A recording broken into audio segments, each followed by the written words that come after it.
Oh, hey. Hello, and welcome back to Spilled Ink, the Comics Wellspring live drawing show, where we're spilling the ink and, of course, spilling the tea on all the comic book goodness that's going on in the indie world right now. And I'm super hyped for tonight. Actually, that's an appropriate word to use for what some of us are working on, too. Um, so excited. So let's get on with the show. I'm your host, of course, Brandon Bloxdorf, and with me is my amazing, astonishing, wonderful beautiful, mind-blowing co-host, Max Flowers. Hello, Max. Hey, what's up? Hey, hey.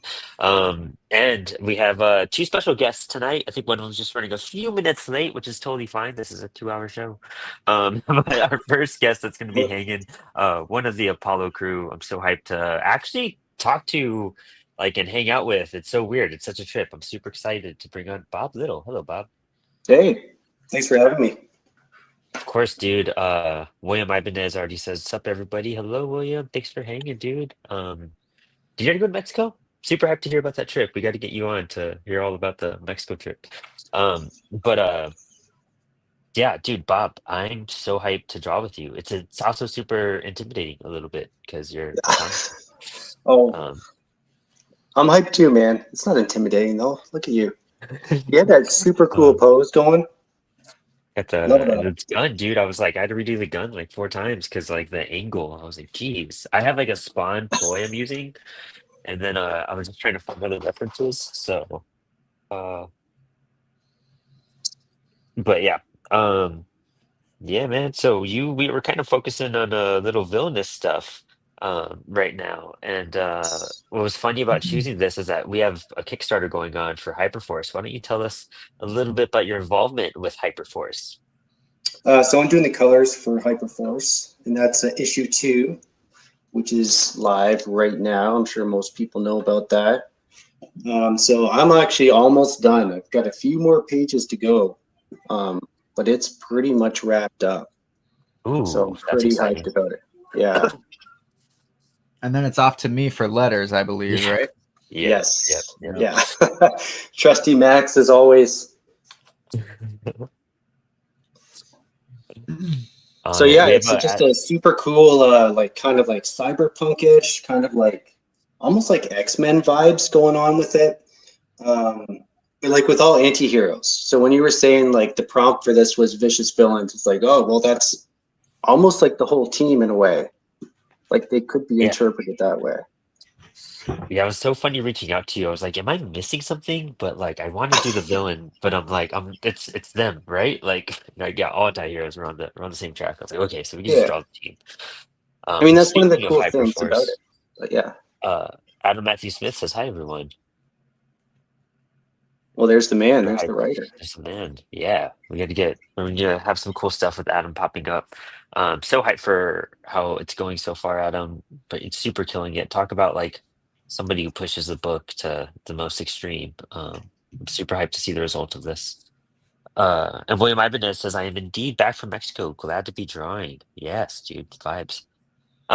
Yeah, dude, having a team full of anti-heroes, it's so interesting because it's one of those things where I don't know. You're kind of like trying to choose like the best but worst person. It's kind of like the boys. You know what I mean? Yeah. And I kind of struggled to decide what I wanted to draw, but so I'm drawing Kitsune, who's one of my favorite characters from it, and she just looks so cool to draw. I just kind of I like. There's more vicious characters, I would say, but she is just so super cool. I had to go for That's it. how I felt. That's why I had to choose the same one tonight because just like she has that she spawn vibe a whole lot. That's why I broke out the spawn gun. I was like, I'm gonna kind of vibe with her, going kind of a little heavy and crazy. She has Yeah, that I really like cool that. bike. Bike is super sick. It's one of my Yeah, favorites. And what was I say about her? It's cool because you're doing her unmasked and I'm drawing her masked, so yeah. That's it'll a be little bit fun. of variety here. And And what's fun about this is that we could go a bit more comic booky. I feel like as I'm learning anatomy, like I'm kind of seeing how comics do some anatomy and it kind of just how everything's kind of elongated almost, it feels like. Uh, right. so you can kind of like have a bit more fun and loosen up a bit. I think that's what I'm trying to learn more with drawing is like, how do I just like bend things and not try to be painfully like accurate? And that's what's messing up. Yeah, like loosen up and kind of have more like dynamic kind of movements with the pencil, the inkers, stuff like that. Yeah. Yeah. Confidence. Right. Yeah, that's what it is. It's building that. Um, I mean, Max, like your anatomy's kind of wild too in some really fun ways. How do you approach your styles on that? Um, well, okay, so like I think a lot of it comes from a foundation of knowing like realistic anatomy and life drawing and stuff like that, right? But when you're drawing from your like the way I've arrived at it is that when you're drawing from your head, you can't possibly remember all of that or recall it, right? And so you build shortcuts because you don't have a live real model in front of you. Um, and then you kind of evolve your shortcuts and then it just builds from there. It also comes for a lot from who you study, right? So if I'm studying a lot of like Tim Burton stuff, I'm going to have a lot of like graphical shapes and elongated limbs and like weird stuff like that. If I'm studying like Wrightson, it's going to be a lot more anatomically correct. But even he stylizes, especially muscles and stuff like that. Or if I'm studying Mignola, everything's going to be blocky. And so you kind of build your own personal preferences off of just what you study. And you learn their shorthands. So you make your own and then you learn theirs. Yeah, Oh, I love that. Don't just sell out Yeah. to one artist, right? Like kind of build your visual vocabulary. Steal like from all of the bests.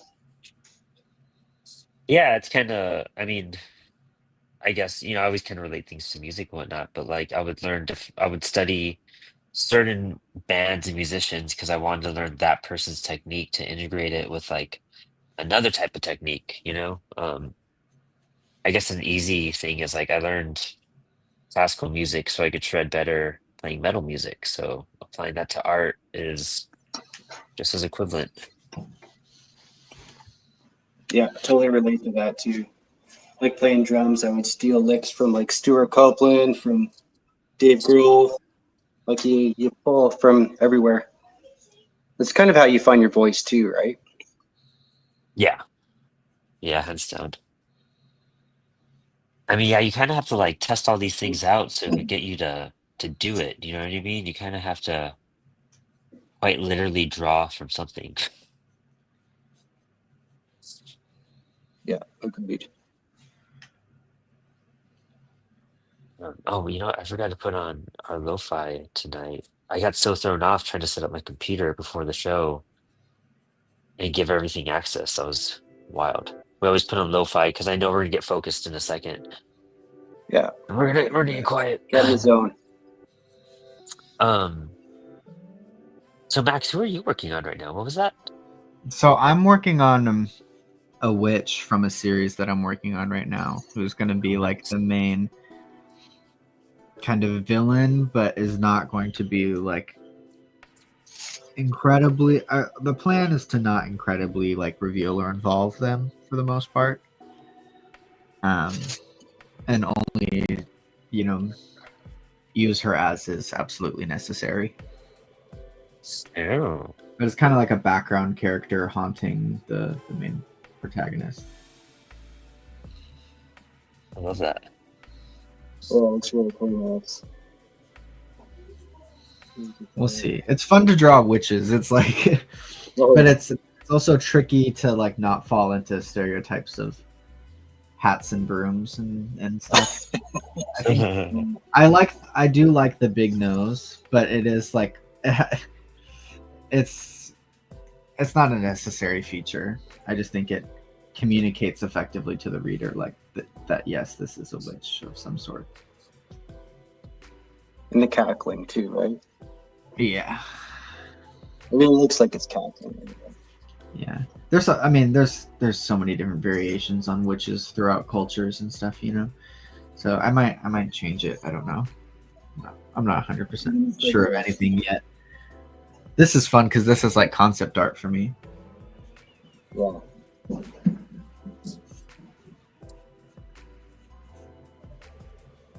Yeah, this is interesting. Kind of like pulling from like 3 different artists for how Kitsu looks. Yeah, that's Um, true. Man, Jake, he did such fantastic art with this. Like, it's been so fun to color. Oh yeah, dude, it's crazy what I was saying. I'm super hyped for this. This is gonna be a gorgeous book. Yeah.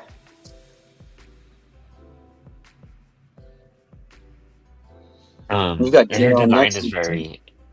Yeah, we're gonna get Jay, and I think Doug Knight's gonna come hang out with us too, which would be a lot of fun. Oh, man. Yeah. Um, I want to title that episode Hyper Forcin', but I don't know how that really sounds overall. You know what I mean? What was the title again? Hyper Forcin', kind of like Forcin'. morphin, but forcin'. It feels a little much. A little forced, you know what I mean? There you go. Just feels a little forced. I mean, that's the word of the day. Yeah. So why don't you tell us about other projects you're doing right now, Jay? I mean, Jay, we were just talking about Jay. I'm so sorry, Bob. Well, the ongoing one I got right now is Avalon. And I can't remember how many pages. I put that on pause. Still trying to remember this. But I got and I also have a comic that I finished like I want to say a year ago. This one I was talking to you about recently called Soul 69. Uh-huh. And that one's all done and ready to go. Just gotta figure out the Kickstarter and all that. But yeah, so I got a couple things there. But yeah, the true ongoing one right now would be Avalon, and I am psyched to get back to that. I always find like I like to switch things up. Like it's kind of fun to put inking and penciling on the side for a bit to do colors. Mm-hmm. But now I don't know how many pages. What was it? 30 pages for Hyperforce, and it's like okay, that's awesome, amazing stuff, and I've kind of to the point where it's like, oh, it'll be pretty sweet actually to get back to penciling again. And I don't mean that in any kind of negative way. That's the kind of artist I am. I do like to like mix things up. We have a Goblin Grim who was on last week. Hey, my dude, looking good. What's everyone working on? We're doing some villains from our own books. Some we have the Apollo City Comics Hyperforce Kickstarter right now, for issue 2 that's going on. So I'm doing a character from there. So is Bob Little, who's the colorist for the book, and we have Max drawing a witch from his book. Super hyped. Dude, it's already looking cool, Max. My gosh. Thank you. Yeah. Oh yeah, Bob broke up just in the beginning of your when you were talking, but we got you back a few moments later. Once you got into the meat of things, we were able to hear everything, so we're good. Oh, sorry about that. I don't know what we missed there, but I was just talking about how you hear about that about like working on Avalon with Alex. Yeah. So I'm just saying, like, I like to mix things up. Like, it's been awesome coloring, but I'm the kind of artist that I just like to mix things up. I like to do different things. So, yeah, it'd be kind of cool to get back to penciling and inking. Right. That's kind of probably like really refreshing, kind of like clearing your mind and going to a different project. And it's like a different universe, and then you're kind of warmed up to that. Yeah, And then you exactly. And kind of switch refreshing gears and word. yeah. Is it challenging like on a balancing standpoint? Like do you ever feel guilty doing one thing over the other?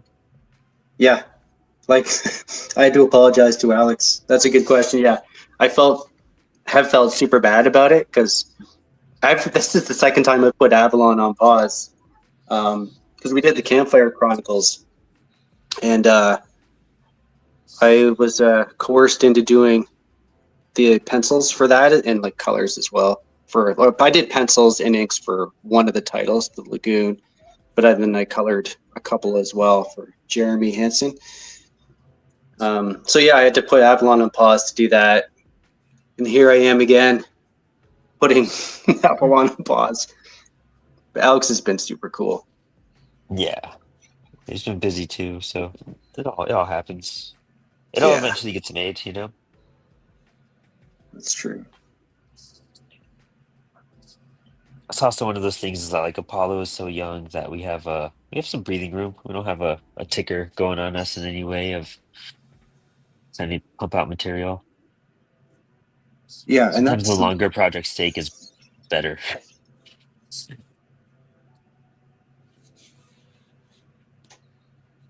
it's kind of What was nice that, man? to supported like that too, like the deadlines and everything. Like there's not really. It's kind of the artist friendly approach, right? You guys are always super cool with that. Yeah, like we try to like help with that discipline of like, okay, here's like the deadline we're aiming for, you know? Like let's try to like work professionally within the scope. But especially when there's a lot of communication and there's, a lot of understanding, a lot of those deadlines they get fluctuated from everybody. So it's more of just I think, we all have life stuff and we want to be there. We're not slacking off because we don't want to do the project or we're procrastinating or lazy or anything. It's just, typically when people have to extend a deadline, it's just like, oh well, I had to move and I started a new job and then this happened. It's Yeah. like, oh yeah, definitely like I get that.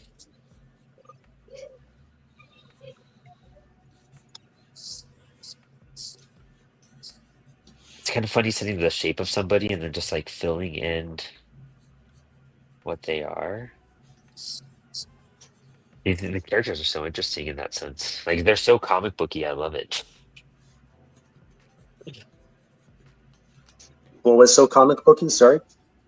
Just the way these characters are like designed, Oh they're yeah, just yeah, so 90s. So much fun. yeah. Which I dig. Like it's super super fun.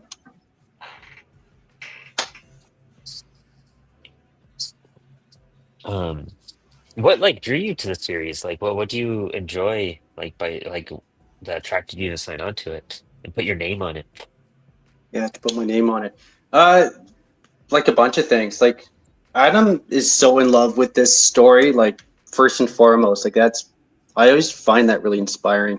I was listening to him last night talk about. I think he was sharing his old art and stuff like that, talking about the origins of these characters. And man, that guy just put his heart and soul into this whole story, this world. That's always reassuring to be part of a project like that. I guess you could say it too. It's a little bit of pressure. I don't know. I never felt pressure though. I don't. I just find that inspiring. Jay's art is unreal, like crazy good. I love the way he's kind of made my job a little bit easier, like in terms of coloring, because the way he draws everything, there's always a clear light source. And from the colorist perspective, like that's huge. I don't really have to do as much problem solving, if that makes sense. Yeah, It's just fun to color. And then it's yeah, cool. like I kind of dig. I find it to have kind of like you were just saying the '90s vibes, which is like what I grew up with, like X-Men and Spawn and all that. Yeah, that's what I was having fun with this one about. I was just like, oh, we could just go 90s, and that's what I was like, I'm just give it a big gun. Never done that before. Uh, Adam says, "Damn, Bob, love that Kitsu," and everyone's pictures is looking great. Yeah, man, thank you. Right on. Thank you. We should get Adam on here to draw on Spelling with us. I know he'll do it. That would be Be fun. cool. That'd be super cool. I know you have stuff to do tonight, Adam, but maybe we'll get you next week.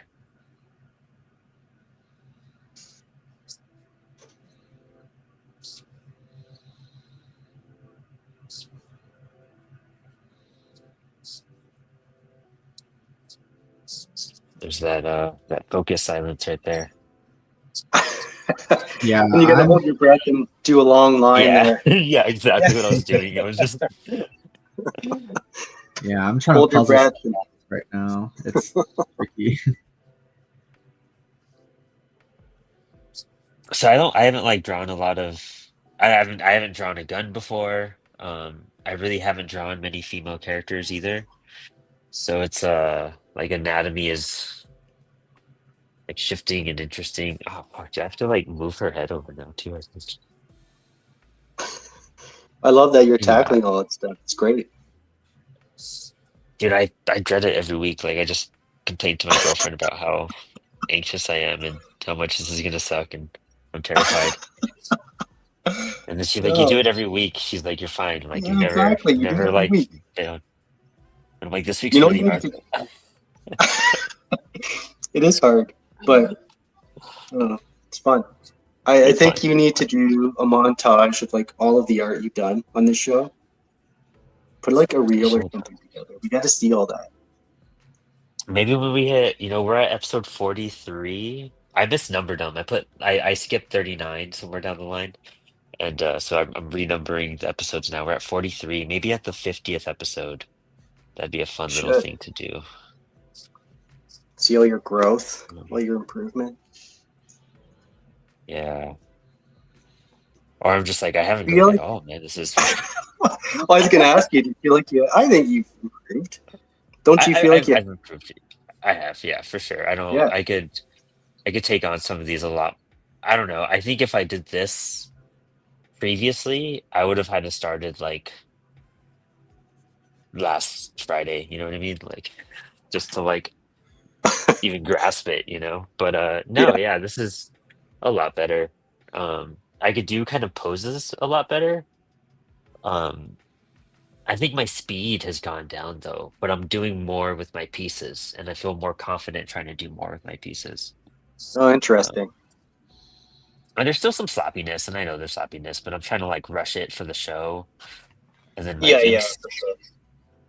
I just haven't. Typically, I'll finish them on the weekends, but I've been so busy. It's kind of been shitty. Like I haven't had time to just draw. I need to take like time off and just draw for a week, just a staycation. That sounds awesome. I think that's how I would do a vacation.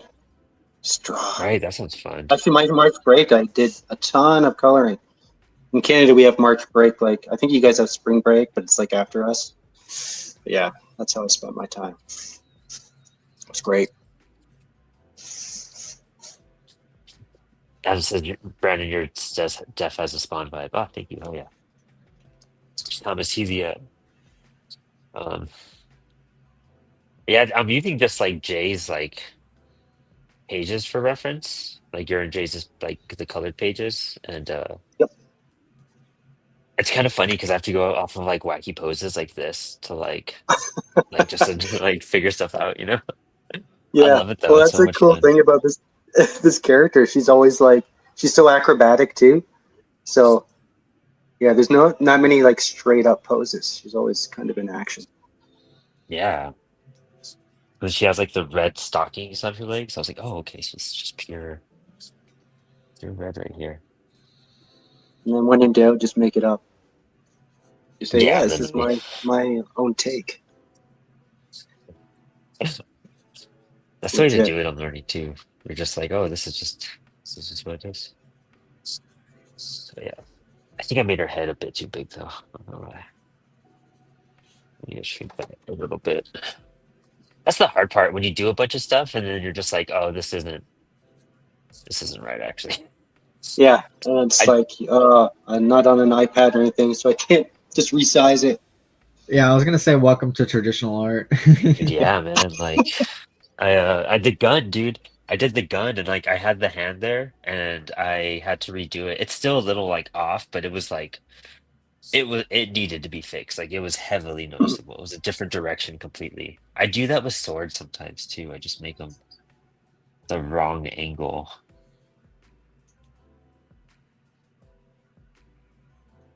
Hey, Max, do you do much digital stuff? I always see you doing traditional, so just I was always curious about that. Yeah, I do and can. I mostly do kind of like painting or coloring digitally. Yeah. I can draw digitally. It's just I'm so much faster traditionally, so I don't even bother. Um,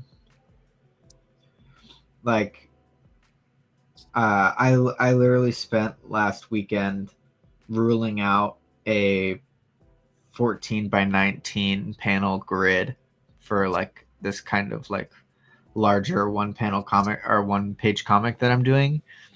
And it's like, yeah, I could have spent 2 seconds doing that digitally, but I did do all of it by hand because I know that the drawing part is going to be so much faster. Right.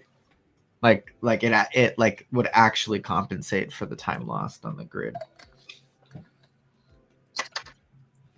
Hey, And Gen X Comics, my dude. maybe I just need to find a better process for digital that like works better for me. It's been something that I've been thinking about, like working on Avalon with Alex. I did the first, I want to say 4 pages, maybe, purely digital, like pencils and everything. And then I just felt like I needed to switch things up. Like I was saying earlier, I just like to switch things up. But going to traditional, I was like, man, I think I'm faster traditionally. I don't know if it's because like with digital, you could do you could keep undoing, right? Keep backstepping. You could, experiment. And with this, it's just like you're inking it and that's it, right? And you also have I don't like know. you're probably being more mindful digitally and or sorry, traditionally, right? Yeah. You're like have to think more about the lines that you're putting down. Um, there's an attachment to it. I will say that like I think thumbnails are best done digitally. Um, like or I guess page layouts, not necessarily thumbnails, but Right. page layouts because that way you can resize and move stuff to where it needs to be. But I don't know. I'd much rather have the physical piece of work at the end. Yeah, there's that part for sure. I also find like even despite being able to zoom in super close with digital, I still find traditional way more accurate. Like I'm just always more accurate with it. Kind of quicker to the punch. Yeah. I'm like overwhelmed with digital. Like I just can't. I keep on trying to. I really want to get like at least some skills with it. Um, but like it's just I don't know. My hand doesn't do the same thing. Yeah. You use an iPad, right, Brandon? Yeah, Yeah.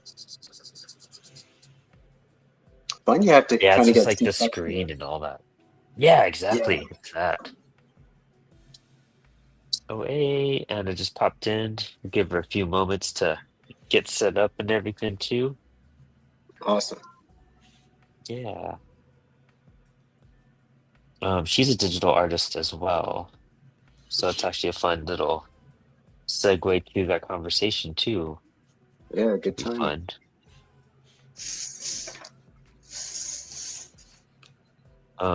But yeah, I just whenever I do digital, I kind of feel like I really want to. It's like there's so many capabilities with it. I just got to figure it Yeah. out. I guess take that time. You know what you should do is take one of your pieces that you've done and just do digital color. Yeah, I got to. I mean, that's where I need to just like sit down and figure things out too, is the coloring aspect. Oh, and Anna, whenever you're ready, just give me a thumbs up and we'll toss you in the stream.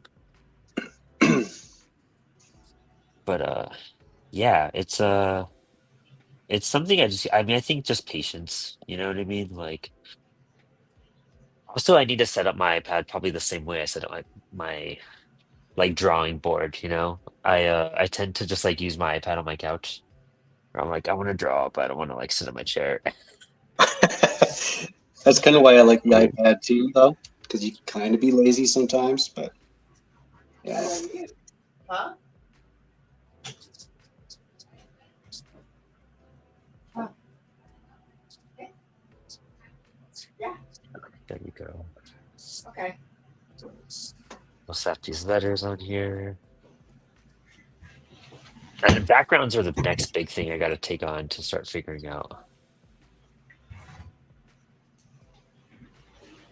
Yeah. Backgrounds I find can kind of swallow you up. Like you could get crazy detail with them, and then I don't know, get a little bit lost. But they're fun. Very fun. Yeah, I'm trying to like figure out how to do it and not be like messy about it too. That's where I've messed up. I just feel like it gets like muddled together sometimes, you know? Yep.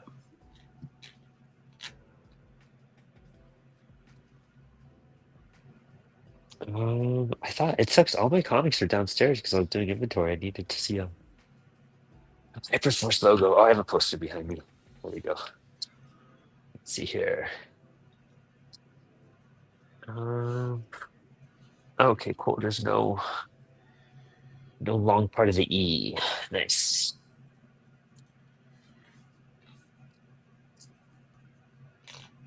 Oh, let me see here. And okay, cool. And let's see here. OBS.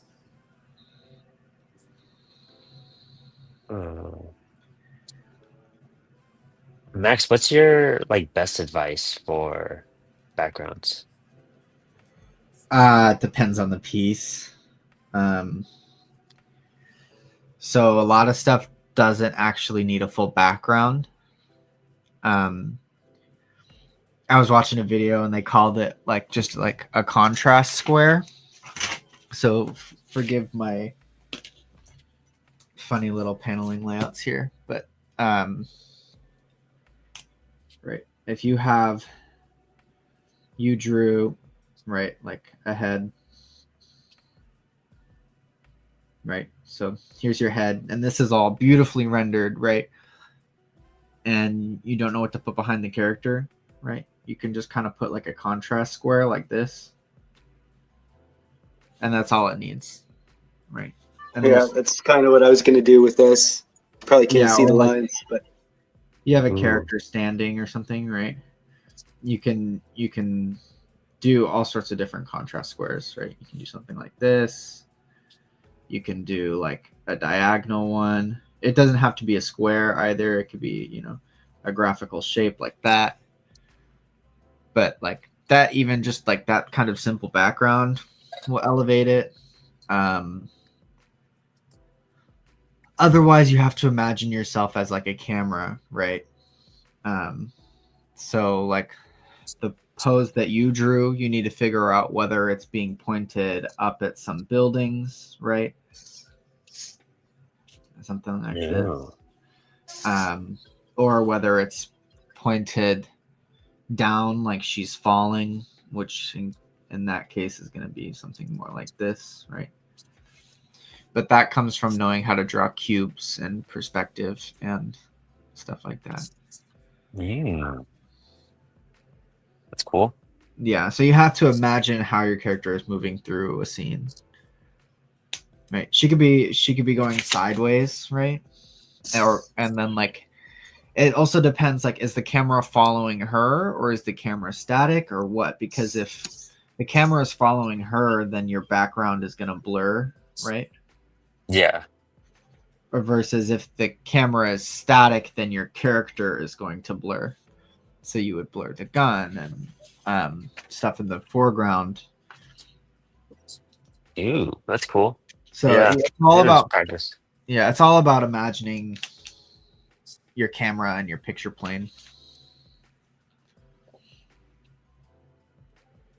Super dope. Yeah, that's what it's really my main big thing I got to work on. So like once I get backgrounds down, or you start practicing them somehow. the other thing I've noticed too with backgrounds is, you know, go super detailed if you're establishing shots. A lot of artists kind of pull back on the detail for sequential art, like because you've already kind of painted that picture for your audience, right? So they've already kind of got those images in their mind, and you could find ways to pull back on some details as you progress. Okay, Maybe that's that just makes me though. I sense. don't know. I'm kind of lazy sometimes. Dude, I don't know, your Avalon like cityscapes are pretty insane too. You had that 2-pager that was just super wild. Yeah, I'm pumped about that one. So that one I did not cut any corners. Crazy 3-point perspective, double page. Yeah. Hopefully in subsequent panels I could chill out with that, but yeah. All you need is that 1 or 2 golden pages, you know what I mean? Yeah, exactly. Yeah. Here's what it looks like. Now we're just gonna leave it empty and throw in some color or something. Or one of those squares that Max was talking about, which I love, is design elements. Like those are always great to me. Well, and the other thing too is that like if you're not planning for lettering, right? You're gonna do a bunch of intricate Yes. work on some sort of random background just for it to be covered up by lettering. Excellent yeah. point. Yeah, yeah. I actually do kind of forget about that sometimes, but that's so important to remember. Do you ever find that like you're kind of pushed out of the panels, like when you do your lettering? Because you've done a bunch now, Oh, right? all the time. So that's why most of my lettering doesn't follow like normal comics rules, is because I'm working with people who don't follow normal comics rules. And Yeah. and so most of the time my um my lettering bubbles are not within a panel border. Sometimes they are and it works out nicely and that's always great. But most of the time they kind of like free flow around the page just to be like a nice, pleasing reading direction. Yeah. And Yeah, that's true. it doesn't fit with paneling or anything like that. So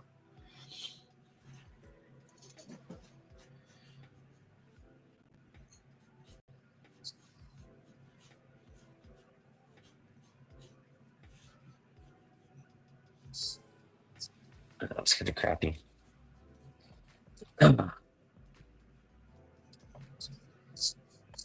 Think I'm gonna knock it out and do pencils in an hour and inks in an hour. Sweet. I guess I kind of cheated by penciling in first, but I tried to today.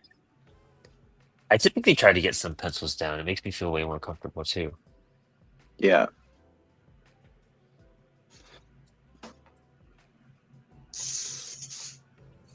So it was just one of those days I kept on trying to get to it, and then it just like, then it was like 5:30, and I was like, dang it.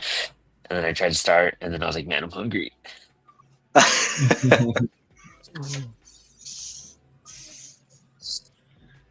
Oh, now I need to decide my lighting, which I'm not thrilled about today because I'm caught between a bunch of options. Do you ever get started on lighting then, like when you're caught? Because I totally relate to that. And then like I'm indecisive and I do like maybe an inconsistent lighting scenario. Yeah, for sure. I mean, like in the face here, right? It's like I'll just start to add shadows in because I know where I want it on that part. But then later I'm like, oh, I definitely should have had a lighting direction because it doesn't make sense for that to be dark, right? Yeah.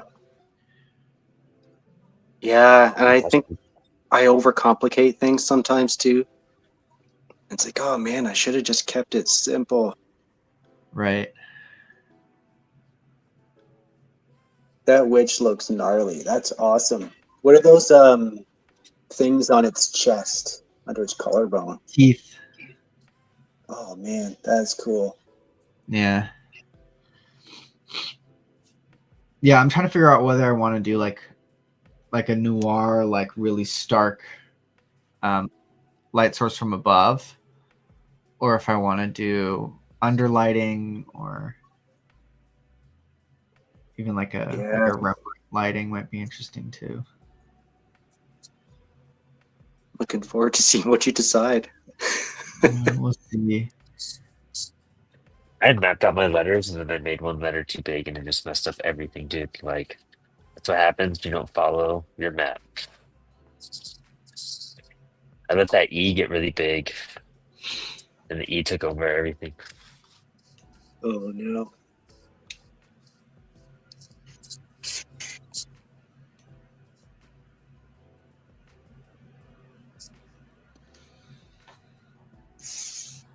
So I don't know about you guys, but I hate using rulers. I only kind of Same. use them when I absolutely have to. Like even right now, you can see my line. I should be using a ruler, but just can't be bothered to stop, pick it up. Cool. Nah, screw rulers. You use rulers to set up your grid and then move on. Yeah. Touch a I'm gonna bring ruler in again. Anna All to the except stream now, so we'll squeeze her in. Let's see here. Hey, Anna. Hello, can you guys hear me okay? Hello. Yeah, you sound Loud great. and clear. Okay, cool. So sorry about No worries. the chaos. It happens. No worries. I'll be ready for Uh, next time at least. I will remember. Oh yeah, you guys are over by Michigan, aren't you? I forgot. Where are you based out of again? I'm in California, so You're in I California. Oh, was there's a like, major time difference I in was that. thinking Yeah. 6:30, and I was like, oh wait, I actually need to get going right now. No worry. It happens to a lot of our guests. It's even, I mean, believe me, I've done it many a times myself. Yeah. Oh my Uh, god. And then I realized, oh wait, we're doing traditional. Wait, and I had to put my drawing tablet down and get all my yeah, traditional the stuff. digital stuff, I'm actually not too sure how like Evan has set it up in the past. I I need I to get have it. yeah, I have OBS and stuff. So however you get your OBS going, but thankfully I'm very fast at drawing, so hopefully I can catch up to you guys. Oh yeah, no, I'm so slow. I'm sure you're gonna catch up to me so much faster. Max, I am absolutely loving how that drawing is turning out. It's like some kind of like zombie hag or something Yep. that looks so sick. Thank you. Dude. Well, as Oh, my comic is also about zombies, that'll be pretty fitting. So Oh, dope. That's oh awesome. hype. Why don't you tell us about your book? yeah, so I am in the best of moods because I actually just came back from Milwaukee Horror Con, where we actually got to sell some of our books. It was a wonderful experience. So I actually got to sell a print of my book, Last Living Souls, and my friend Deidre got to sell a print of her book, Mortify, and then our friend Heather got to sell her very first ever printed comic book, and it did super well. So like Oh, great. we're just like Put it on. in the most amazing mood like ever. We are I just love that. on the top of the world. I am just looking for there it is. I was like, where's my pencil sharpener? So it was just everyone was so friendly. Everyone, because it was their first time doing it down in Milwaukee. Oh wow. So and I got to meet some really cool people. The actor for Leatherface was there. Super Right. cool. The Oh, the actor for Wesker from the Resident Evil movies was there. I got to meet him and get him to like sign a print and everything. He was really nice. I gave him one of my comics because I had to. I have a comic about zombies. I have to give it to Wesker. That's amazing. And yeah, there are a whole bunch of other really cool people. Somebody from Child's Play was there. One of the actors from Child's Play was there. Yeah, there were just a lot of cool people there. A lot of people they had showings of like some indie like horror films were getting to like show off there. So there was like a nice combination of like indie artists and like professional people. So it was a really cool vibe. What's rad? Dude, Yeah. those are the best kind of cons where you just come back and you're buzzing from them. Yeah, Like, super absolutely. inspired. Let's see if Oh, I can dude, that's awesome. How many days was it? Did you do all weekend? It was there, it was a or- full weekend. Sorry, I'm Cool. trying to see if I can. get I'm it like better. having to redo these letters completely. I'm so sad. So they're not map that out let's- right. It's a little better.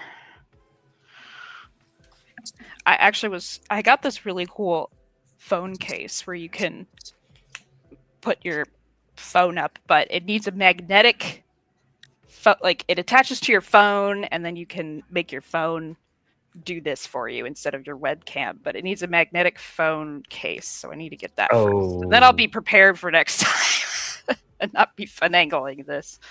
But Dude, that frustrates me so much. Like, it's like you're like, I got this for a specific reason. I got and I this. can- I'm one step away from being actually prepared, and I even got a wireless microphone. I'm like, I'm so Oh, cool. prepared, almost. Almost. So for next time, I'll be actually prepared. Okay, so I actually have a couple of villains in mind. So I wonder. Guess I'll just draw like the antagonist. I haven't looked at this guy's face in a while. Let me see. Yeah. So who's? Tell us about the character you're drawing. Yeah, let me. I have to remind myself. I mean, I know in my head basically what it looks like, but I have to let me peek at it and see. Like, oh.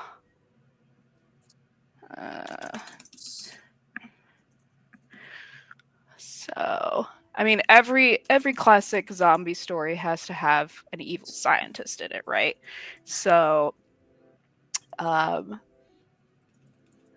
Dr. Blackhall is, I guess, what you would consider the primary antagonist in this story. At least, certainly for the protagonist, because he's the one who.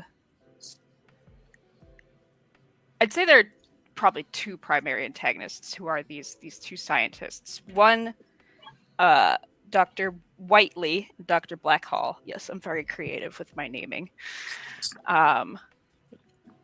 One who initially discovers this virus that, causes people to turn into zombies, gets infected with it and dies. And then as she's dying, sends it to her colleague to study it, do with it what you will, and then he's the one that kind of becomes obsessed with it and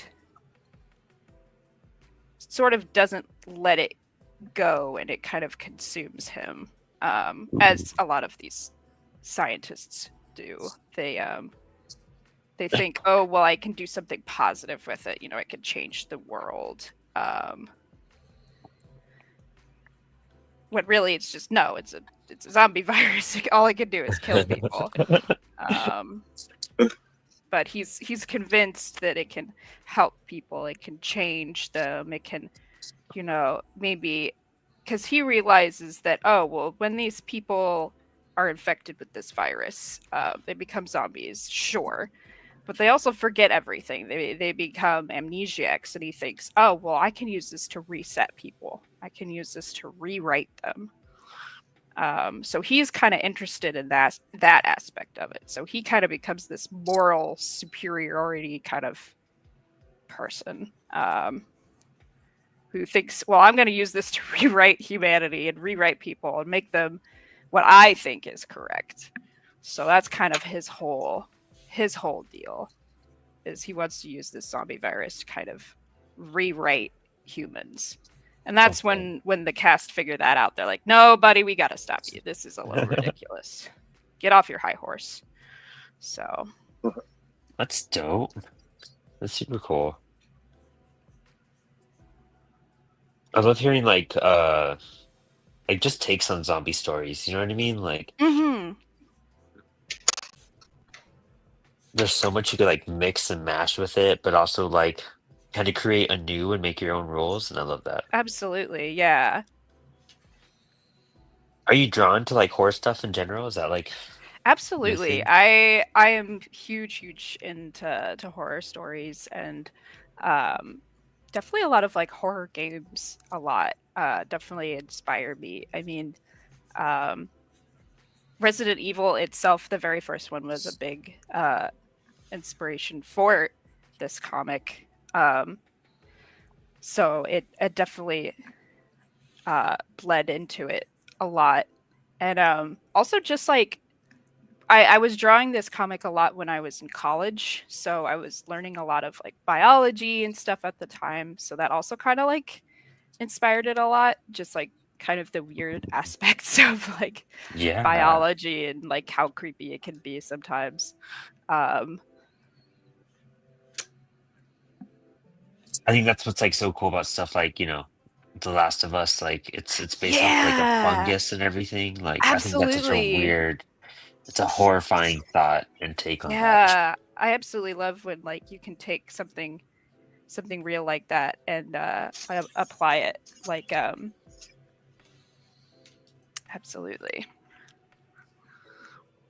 I know Max is like a big horror fan, but are you into horror, Bob? Are you Big time. I Oh, love really? horror. That shocks Oh me. man, I would have never called that. yeah, love horror movies.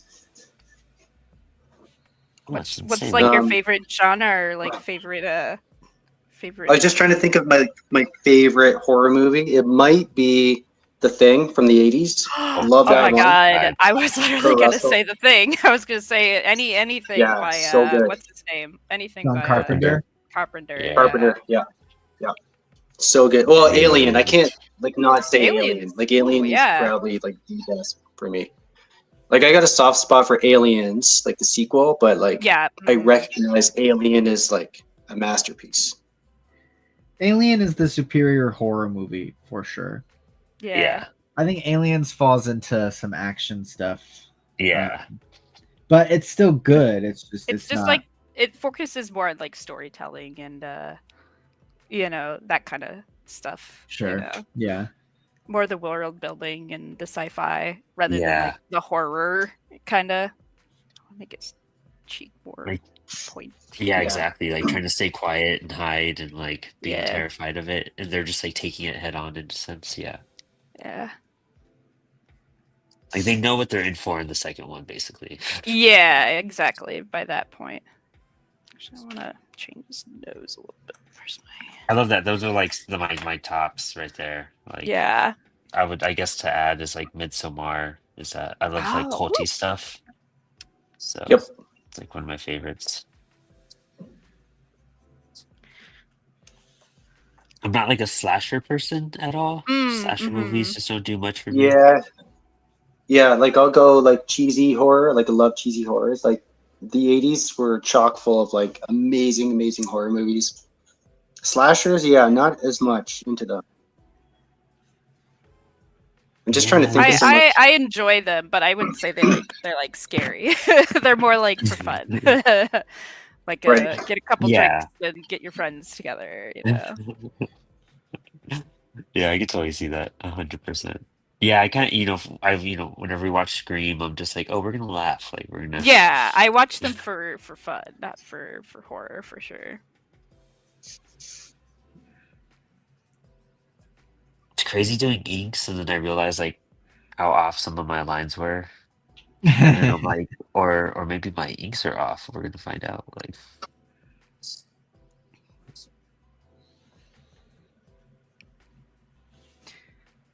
Although there was one kind of that era that my friend showed me recently that I fell in love with called Return of the Living Dead that I super yeah. loved. I loved One of that the first horror so movies I much. saw. It's so good. There's That's the punk rock zombie this one, Return right? of the Living Dead 2 as well, Yeah. which is awesome. That one Um, super inspired me to the point where I was like, dude, I need my protagonist to have a really cool bright red bomber jacket like the protagonist in that. That's such a Love look. That is such a look. I Killer can't Clowns from remember. Outer Space. Is his too. name actually wasn't his name Eddie? I wanna say his name was Eddie was I think so. Yeah, yeah. that sounds right. Because my protagonist's also name was Eddie, so I was like, oh, "It's a match made. It's a sign. I need to have it be the red bomber jacket." I love that. I've actually, Killer Clowns from Outer Space. I've never seen that. I don't know if I could do that. It's Oh, It's that really one is good. actually, even though that one falls in that kind of like silly slasher movie, the creativity in that movie is It's so good. unbelievable. Yeah. The set design, the like costume design, it's so good. There's not that much like quote unquote death in it. It's mostly just like them running away and like trying to figure out what's going on and like I don't know. Like atmosphere. I don't even know what you'd call that movie. I don't know. It's a great time though. I love Killer Clowns from Outer Space. I was lucky enough when I was in art school, our professor did like a special talk where they brought on one of the brothers who worked on it. And Oh, we that's got to cool. talk to him and about like how he pitched it and some of his design process and stuff like that. Because I never would have stumbled upon that movie. I feel like, unless someone said you have to watch this or something. But it gave me such a deep, profound appreciation of it. Because they said that they didn't even have the idea for the movie yet. They just had the title. And they were pitching that. And they loved that so much. And then they went forward with that. It's crazy to think that that's how they did it back in the day. That's insane. Cool. Yeah, shoot from the hip. Pretty much, yeah. Yeah, Dang. cheesy horror That's is so great. Yeah. And their teeny tiny budget of whatever the heck, thousands of dollars it was back in the day. Dude, yeah, and honestly, I feel like the practical effects of classic horror just outmatches any sort of Dude. CGI we could do. Absolutely. Totally agree. There's something about it physically being there, man. Like, Yeah. Yeah, I don't believe it unless it's actually there on screen. yeah. Yeah, even like some of the worst like practical effects, I'm just like, wow, that's scarier than the Dude, CGI monster that, we're yeah. looking at. It's still freaky. What was that? I was about to say a horror movie and I just totally spaced it out completely. 100%. It'll come back. I was focusing on this line. What about the horror's Evil such a fun Deads of the genre, world? though. Oh, I Evil love Dead is Evil great. Dead. Yeah. Yeah. Chair. Hellraiser, I think, is also great. Hellraiser, oh my god, Yeah, yeah. Hellraiser, yeah. It's funny. I started the first Hellraiser, the original one, and I was just like, Yeah. I just wasn't vibing it at the time, I guess. Mm-hmm. And then Lex, my girlfriend, I was just like, "Do you want to switch it?" Like, I'm just like not vibing it today. And she's like, "Yes, yeah, we can switch it." And it's because she was so scared. I didn't even realize it. She was terrified, and I was just like, "This is whatever." Like, so I got to give it another shot for sure. Yeah. I mean, it's a lot, dude. It's a lot. Like, you do kind of have to be like ready for it when you're watching it. Right? Yeah. I think I was like Like, drawing, and I just had it in the background, and I was like, "I'm just not gonna yeah. do it." You know, like, It's a lot. Speaking of like insane practical effects, that's definitely one movie that has it. Like the guy just coming back to life out of the flesh and goop scene, like that one definitely sticks out of my mind for like probably one of my favorite like practical effect scenes. Like, oh my god, super cool. Oh, but regarding zombie movies, Mm. honestly, like I'm not a big fan of his other work, but I love the Zack Snyder Dawn of the Dead, the mall one. That's my favorite. I like What about the a baby original, being born. Night of the Living Dead? Oh yeah, Oh, can't yeah. beat that. Like, Yeah, absolutely. I do love the original still. So good. They did a remake too. It was okay. I feel like that was in the 80s, maybe the 90s. Yeah, there was one. Yeah.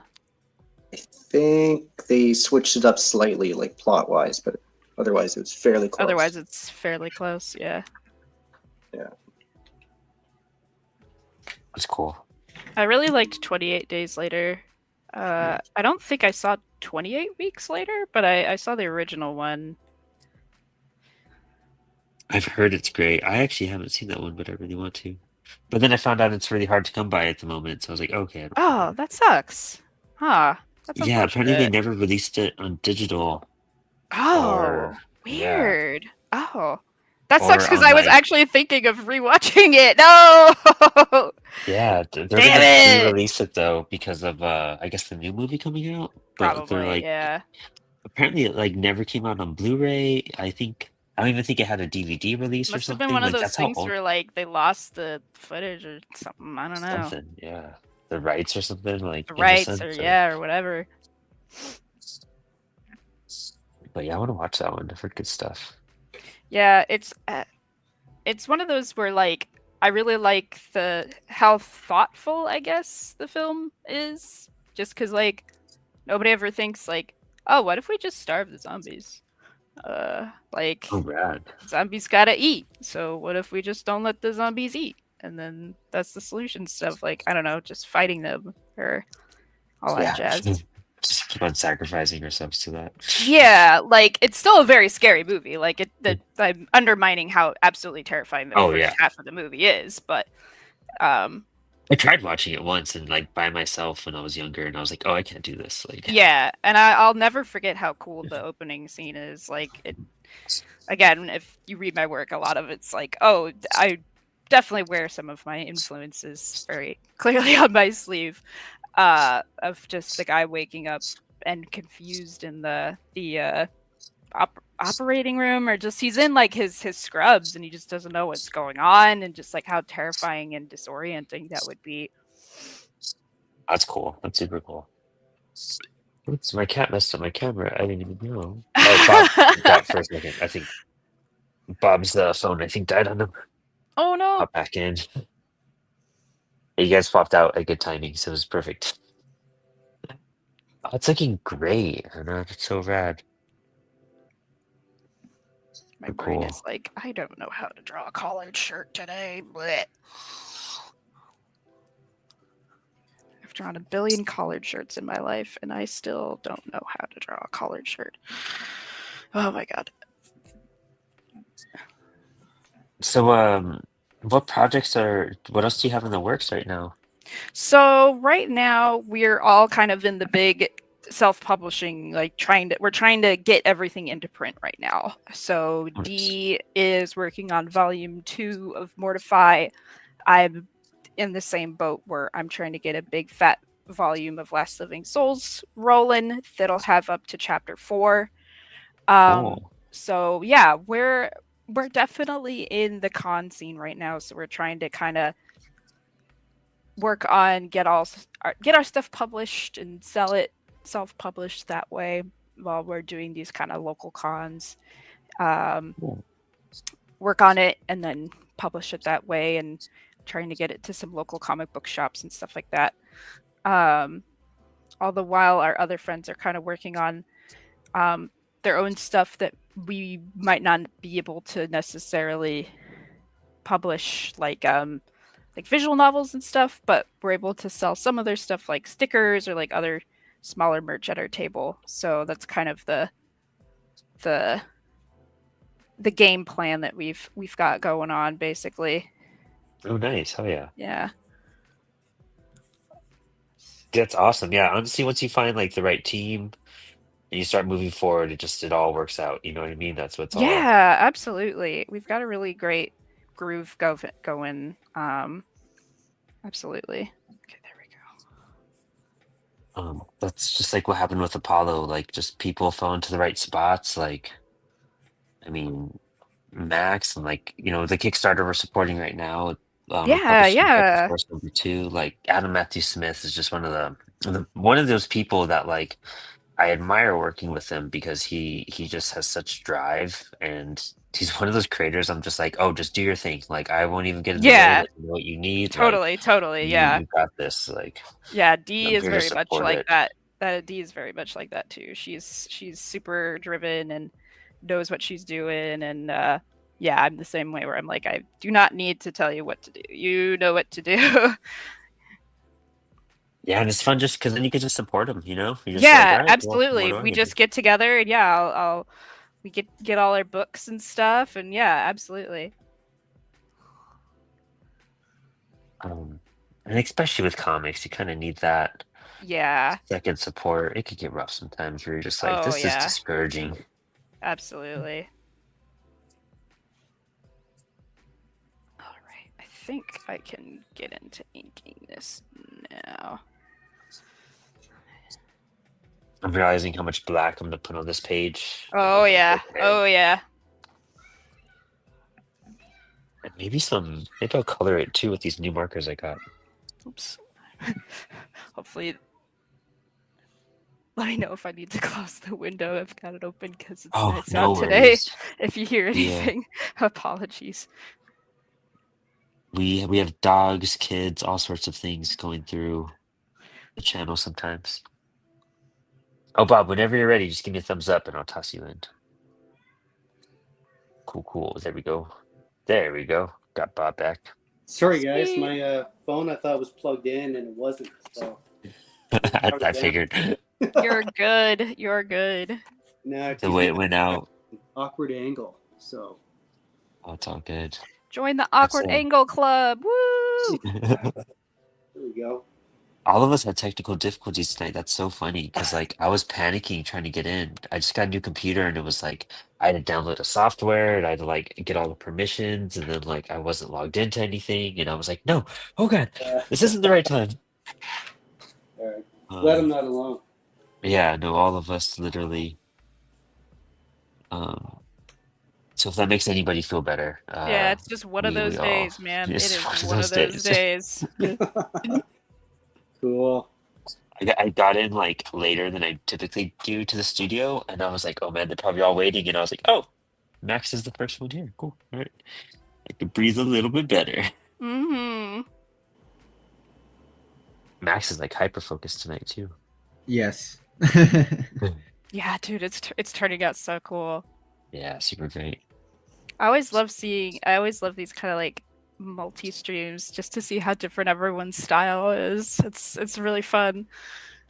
Oh, dude, yeah, that was why I started the show because I don't know how to draw, so I was like, I'm gonna bring like all my friends who do know how to draw onto this, and then see what they're doing, and I could like kind of mimic and learn from them, and we could together draw every week, and Osmosis. yeah, so it's what makes this show so much fun because we have so many guests on that are just great, and it's like a very big variety of art and art styles, and Yeah. anyone who is just needs a confidence boost or somebody to draw with every week, we're here for 2 hours hanging out talking about how scared we are to draw. I like hearing about other people's process stuff. Like Oh, what they dude, do and yeah. struggle with materials you use. I was about to say, yeah, I would love to know, like, physically, like, what different materials you guys use too. Yeah, we haven't covered that tonight yet, huh? I guess since we're all Yeah. inking, what's the pen you're using right now, Max? I haven't seen that red one before. It's a Pentel brush pen of sorts. Ooh. I got it gifted to me. I'm pretty sure it's nearly the same as the regular Pentel brush pen. It just has a different outside on it. I got a Pentel too. I'm not using it today, but Oh, nice. I'm using mine right now because I forgot I had it, and I forgot my black one downstairs, I guess, unless my cat knocked it off somewhere. He did. Yep, it's over here. I found it. This is probably the only brush pen that I have that like works adequately right now because I mangled the rest of them. Yeah, I've never used a brush pen. I use the Faber, however you say it, Faber-Castell pens. I really like those. Oh, the liners? Yeah. Yeah, I like them way better than Microns. I'm a big, if you couldn't tell, I'm a big, thick line art person. So I like how they feel. Yeah, I like this. I just use this. It's a dual end one, but I don't use the brush. I just literally use the fine liner because I love how it is, and I only use this pen for the fine liner. It's like the right thinness I want. That's in comparison to my brush, Yeah.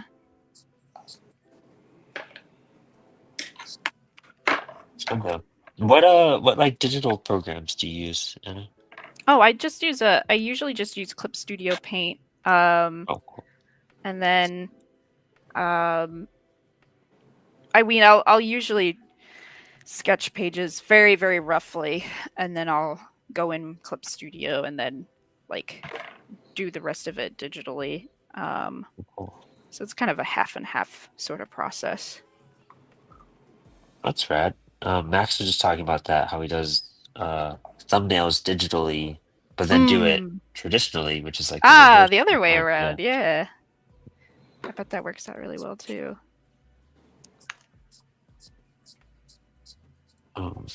Yeah, I'm trying to dive more into digital. I just got to be patient with myself and figure Yeah, out. it's a whole another beast. Yeah.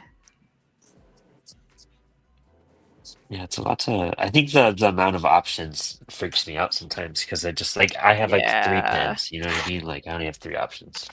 Yeah.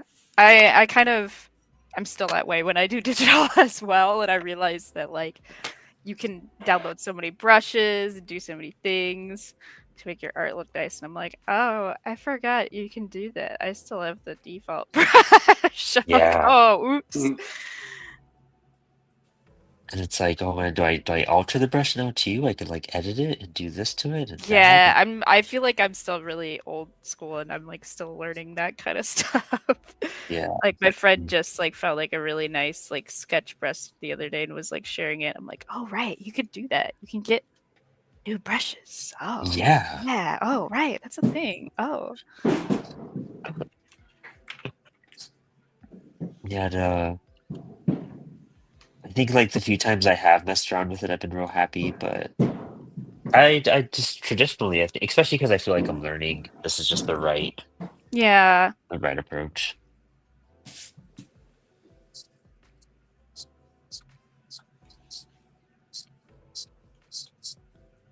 And that's what's fun about this show is it gets us like I've never drawn guns before. I'm not like a gun Oh person. That's yeah. why probably why I've never drawn a gun before. I don't like mess with guns in general. But like I was like, oh, this is Mm-hmm. actually pretty fun. Like all the weird shapes you put into it. Dude, comics will make you learn how to draw everything. Yep. Yeah. Things you never thought you needed to know how to draw. Now you know how to draw it. Horses, cars, guns, everything. Yeah, cars are interesting. I was talking to a friend of mine about like drawing a car, and I was like, it's so weird. It's so boxy once you really break it down and simple, but it's getting those fine details to like make it take shape. I literally bought a bunch of those little model cars recently for that reason. Those little Oh, like cool. cheap ones for like $7 or $8 a pop, so I could do that. So I could just take little Oh, reference rad. photos of them because they bother me. I hate drawing cars. Same here. Can't stand drawing cars.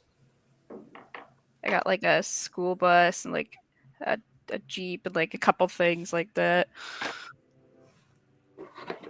I'm not like a car person at all, but um, I love like Sean Gordon Murphy. Like I love seeing how he draws cars because he Sorry. loves cars. I know. Oh, Eh, Adam said I gotta go draw not nearly as well on an Insta Live, but thanks for the mentions and everything looks great. Thanks, Adam. Super hyped. Adam's the writer of Hyperforce. I think we're gonna raffle Woo! off these pieces into the campaign too once we wrap them up. So I think somebody might win some of the drawings we do tonight. Nice. Ooh. Be fun. We'll see about getting Bob's over here because you're in Canada. We'll see if that's worth it for the for the shipping. Yeah. Every time any kind of comic project comes up, it's like, oh man, shipping to Canada, it's the worst. Yeah, because it costs you money just to pick It it up costs me sometimes money. too. Yeah. Yeah. Oh my gosh. I always feel that way when I try and ship stuff to my friend in the UK. Yeah, all of that. It's so ridiculous. We have creators in France, Scotland, and the UK. And so it's like I'm gonna give you guys packages all at once to get the headache over. Yeah, Like, absolutely.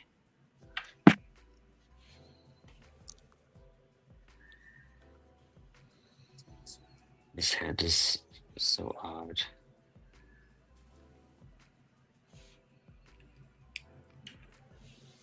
Wait, did I draw? I drew like almost Looks like I drew 2 fingers instead of 1. Let me connect that. Black that out. There we go. 1, 2.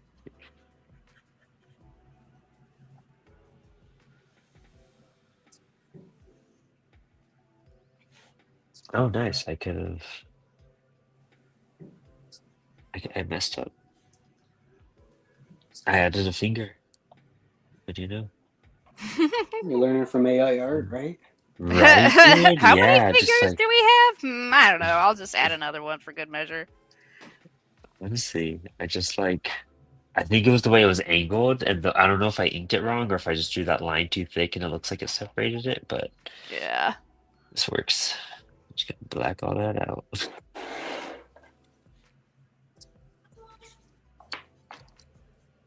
And I'll shade this out to blend it. There we go. I'm trying to think of other like really good zombie takes. Oh, there's one that I want to watch. It's an anime that's come out somewhat recently, and I do not know, the name is not coming to me, but it was a really interesting idea where it was like it's older, like the older taking place, like not modern, and a guy gets bitten, and he uses like steam or burning metal to like what's the term when you use like heat to Cauterize. yeah, he like cauterizes the wound to like stop the infection. So he's like half zombie, half person, so he can like use the infection to like give him powers, but also Oh like wow. he's like half human, half zombie. I don't know. It sounded incredibly interesting to me. Um I'll have to look that one up later. I had only seen like a couple clips on Instagram, but it looked really interesting to me. He like basically built this device himself to like strap himself in and like stick this cauterization thing on his arm Wow. because the virus would keep progressing, so he had to keep doing this over and over. But it looked wild. It looked absolutely wild. It looked really cool. That's It was like cool. a That's super best of rad. both worlds kind of thing where he was like getting zombie powers but also staying human, kind of thing. That's fucking cool. That's super Yeah, it cool. looked incredibly sick. Actually, I got my phone. I can just Google this. What was that anime called? It looked sick.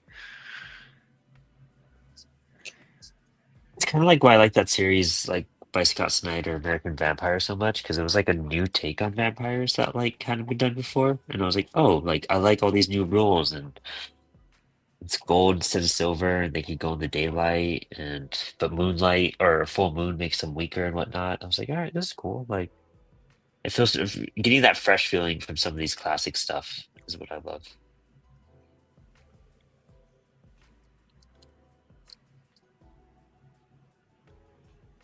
The one that I really liked was, and I don't think the critics liked it too much, but I'm trying to remember what it's called. It was originally released called Record, like REC, like the record button kind of thing. Oh wow. Concept is like they're kind of isolated in like, I think it was an old apartment, and it's like kind of this outbreak, and they're stuck there. But it's kind of like the found footage kind of Oh, that's cool. thing. Yeah. I think originally like Spanish or something like that, but Quarantine. It was released. It was called Quarantine. Oh. In, North America. Oh, dude, I know what you're talking about. I remember seeing that actually. Yeah. That movie's insane, dude. That was intense. Like I found that. Yeah. I saw that in theaters. It was super intense.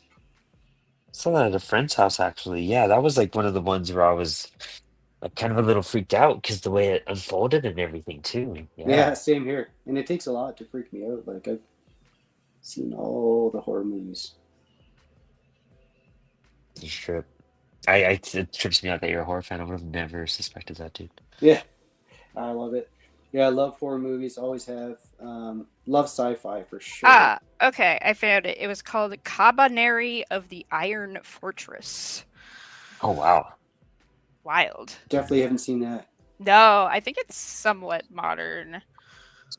I mean, I couldn't remember the title, so I had to look it up. But yeah, it sounded like a really wild concept. That's So. cool. Yeah. But yeah, combining steampunk and zombies is not something I would have thought. It sounds really cool. Oh, dude, yeah, for reals though. Yeah, like I don't know. It's fun to see how people remix these so much. It's so much better Yeah. than just getting the same, like a remake over and over again. Oh god, Yep. yeah, seriously.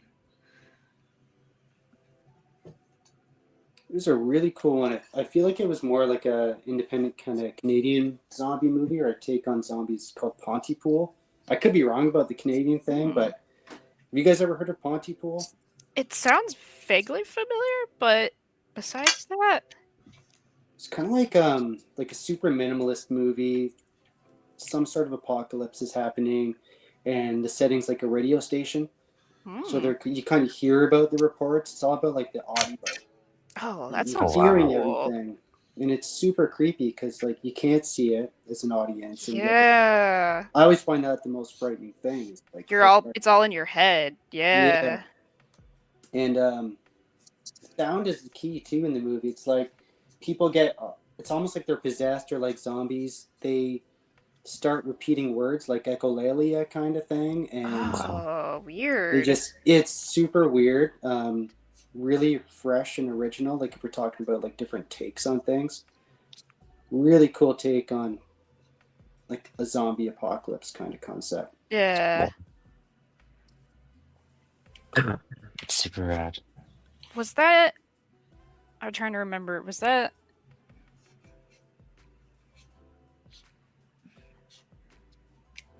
Was that Jujutsu Kaisen or what? What anime recently had that where like the demons or whatever would just like mindlessly babble about like one thing.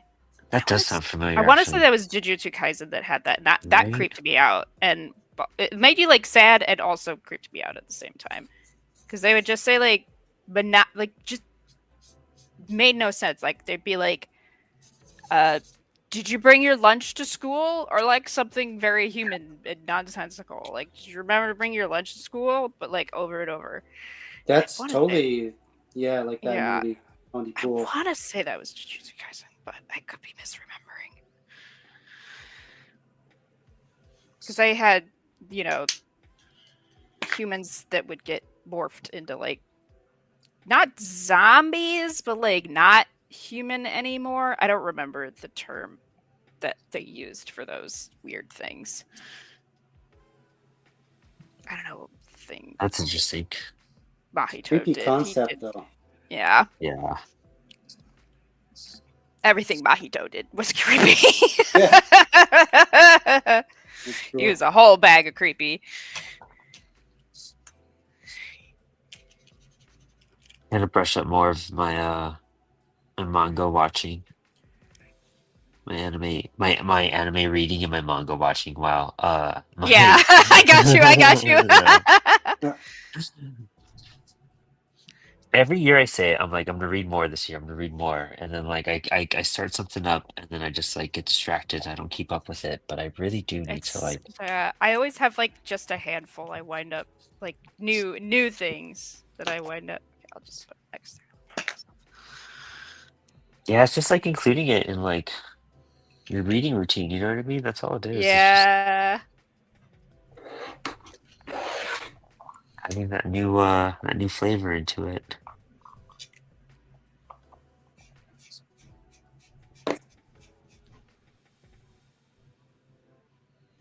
Okay, I think I'm done with this. I wanted to do this like crazy ass gun first before I go to the body's God, like I just simplistic. looked up and Max is like done. Oh my god, that looks amazing. Yeah.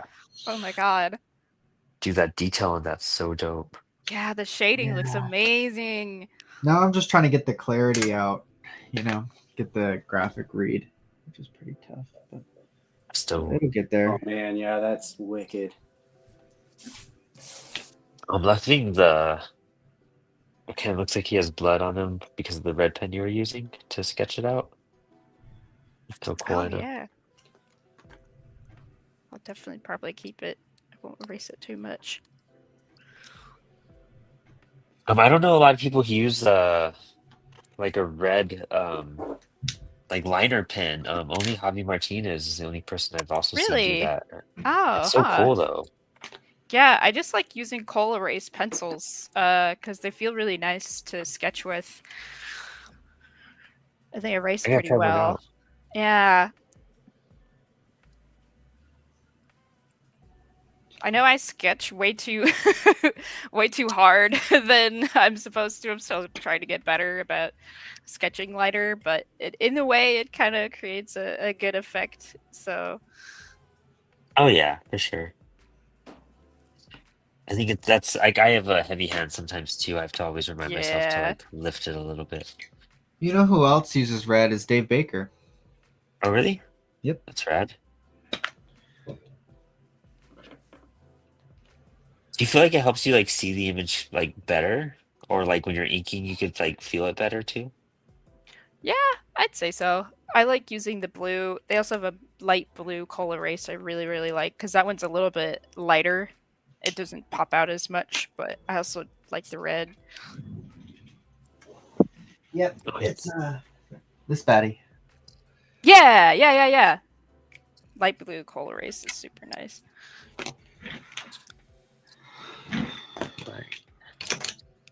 Okay, what am I doing? Let's see.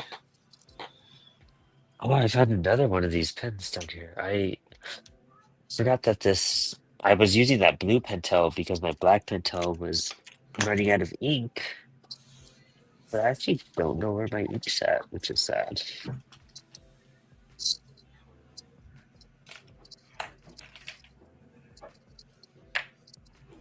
I'm finding every other refill thing possible except for ink. Oh well, Everything else just that use you a want. different Yeah. pen. Yeah, of course. It's cool. I could use something else. Where's that box? My cats, dude. Like, I swear, man, they just like play hockey with my stuff sometimes.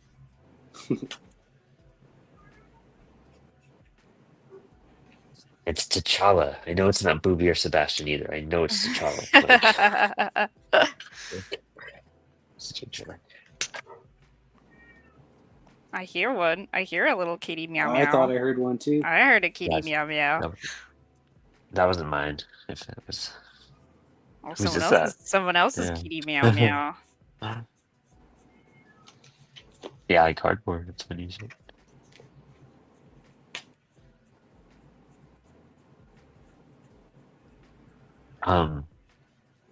You hadn't heard us say it yet, Anna, but there's always those moments. Like we put on the lo-fi real light in the background because we all get like real quiet at one moment when we're trying to like Yeah. focus or breathe or hold our Focus breath. or and- yeah. Yeah, it's nice and quiet, but I can hear it a little bit. Yeah. I need to figure out. Okay, so she has like armor. Map that out. Oh, we still have half an hour. Oh, okay, I think I can finish tonight. Maybe just not color it, but definitely ink it. I also like using these Tombos a lot for just my outlines. Same. Like I use this for most of my lines. I'm loving these things. Meow meow, Deanie. That's adorable. Do you hear the other kitties? Where are my cats at? Sebastian's in the box next to me. Just passed out. I get the Comix Wellspring boxes, and since they have all that paper in them, Sebastian loves them. Like he just curls up and This just is knocks mine out. now, yeah. Yeah. Adorable. Box is all beat up now. What other cons do you have going on, Anna? Like, So my next one is gonna be in May. I'm actually going up to Seattle for it's called let's see, Fight Kingdom. So I'm mostly going to be selling like nerdy stuff up there, but we'll also use it as a really good networking opportunity up Cool. there. So that'll be really fun. We did it. I did it last year, and it was a blast. But we've got a couple Wisconsin cons we're trying to line up as well, going back down there. So that'll be really nice as well. The cat, it's so cute. That's so rad. I think I have. I kept on saying I wasn't gonna table a lot this year, and I was like, I'm just gonna do two shows, I'm probably just gonna do 3, a couple, and I yeah. have like now I have like 4 in front of me, and I've already done like 2 events. And I'm like, dang it, I wasn't gonna do this.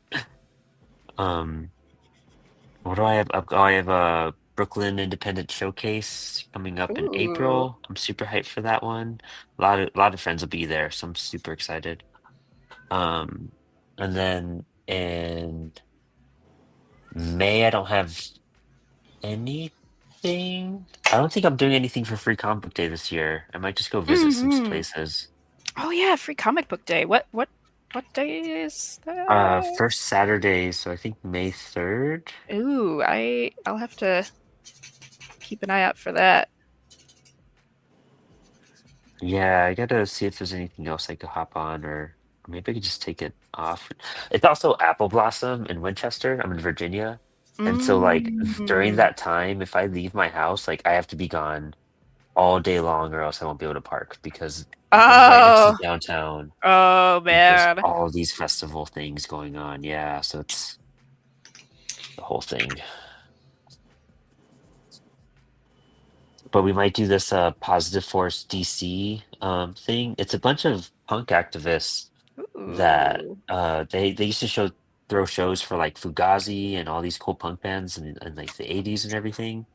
And it's their 40th anniversary and they're doing like a 5-day like event. So I messaged them. They said that they're down to have Apollo come table. So once it gets closer, we'll figure out details, which I'm super hyped about. That sounds sick. Yeah, that's cool, Yeah, man. I'm hyped. I found out about that. I haven't told Max yet. That was Max finding out. 'Cause I found out like 3 hours ago. Yeah, Super that's hyped. dope. It's hard to go wrong with the DC punks, man. Yeah, right. I'm super seriously. hyped. They had this cool like Kickstarter fundraiser, so that was fun. Really cool stuff.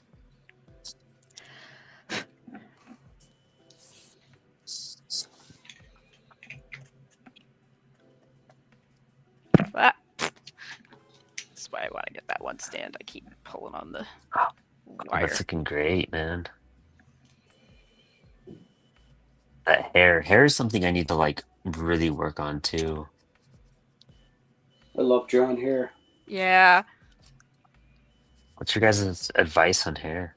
I guess thinking about like it more as a shape than as like individual pieces, I guess, is always kind okay. of like how I think of it. I mean, right now, kind of what Max is doing is sort of like what you do at the end. I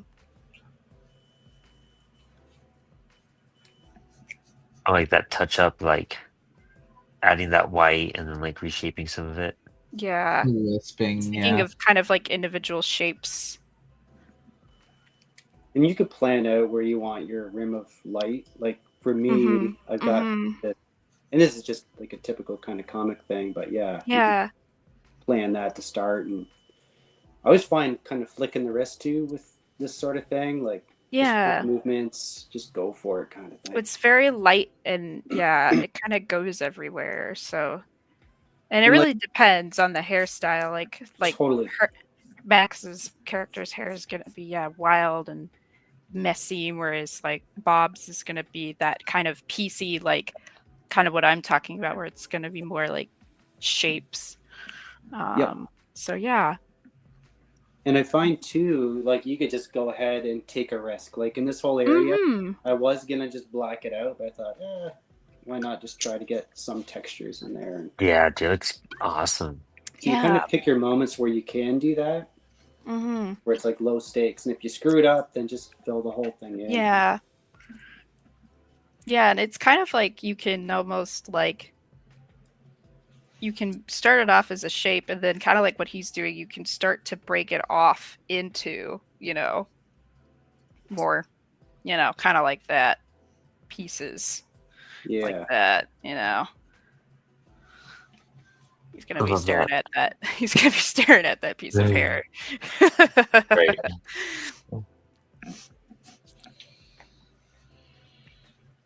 Their faces look like real Greg Capullo like, Bob. That one reminds me of that series Reborn. Oh, cool, man.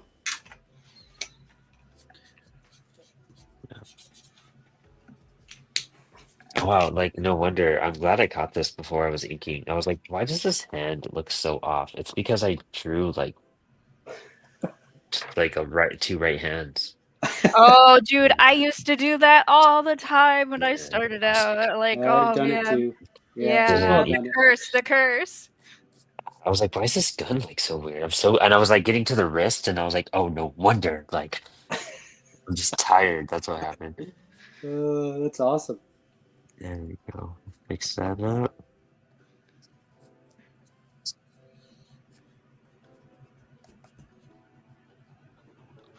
Do one finger out like that. Cut those.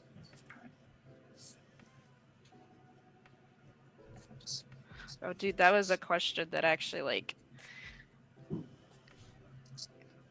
I usually have like my one default answer, but I never feel like super happy with it. Someone actually asked me at the Wisconsin or Milwaukee Horror Con.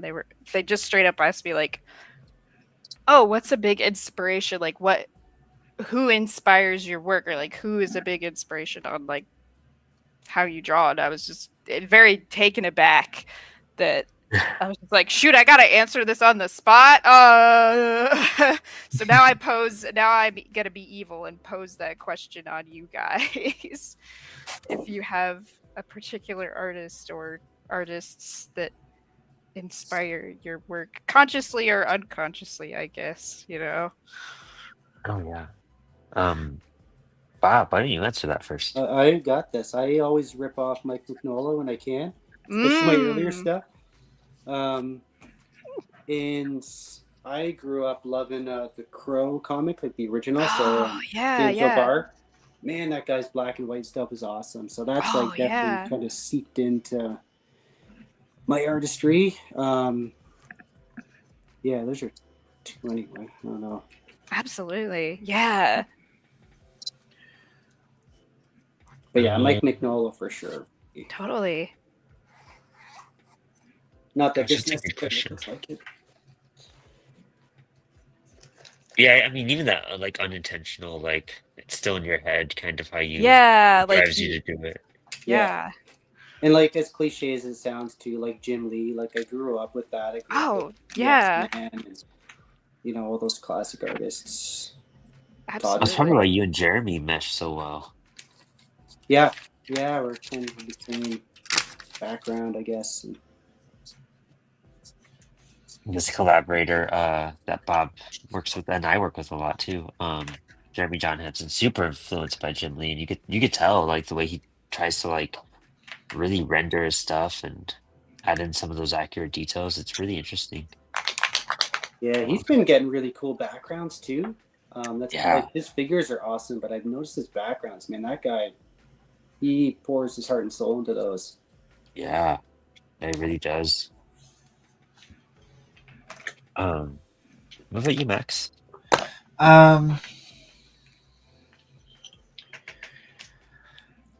It's difficult because there's not one person. It's million people, but it like Mignola's black and white balance and gothic themes.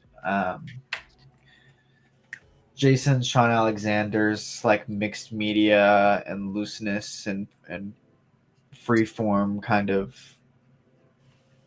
mark making. Danny Warren Johnson's storytelling and panel layouts and like readability and clarity. And like not all of it really like shows up in my work, but I kind of see those attributes as like they're kind of like the masters of those certain things. Yeah, yeah. Yeah. Makes sense. Bernie Wrightson's craft, man, like Oh, that's yeah. crazy. Yeah, next level stuff. His inking is just insane. Yeah, that's someone I've always admired as an artist is Bernie. Bernie's always been one of my tops, hands down. Um, that dude just blows my. He's always blown my mind. That's why I was a big Swamp Thing fan growing up. Yeah, like he's so good. It's hard to even like take something that he's done and try to, replicate it. I mean, I do that, but it's like I can't even bother with him because it's so damn good. I'm just gonna admire it. Yeah, honestly.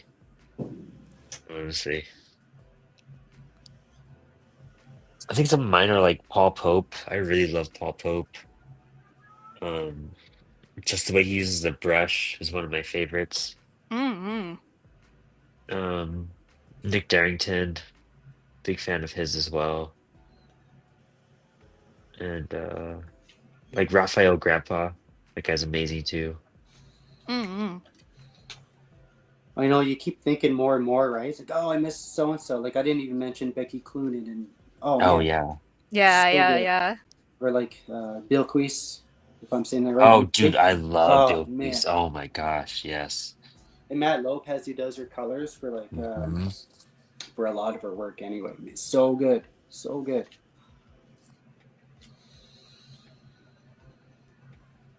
Yeah, those all amazing. Yeah, it's been interesting, like really trying to like as much as I've been getting into art and I devoting more of my like study time towards it, like it's just so much more to dive in, and it's been a while since I've had such an open world in front of me, like Yeah. did that with music, did that with writing, just like having this new avenues, like, oh, I have a new addiction, great, new distraction. Yeah. Absolutely. I'm not spending money buying music gear anymore, but now I'm buying art supplies and such all the time. So. Yeah, yeah.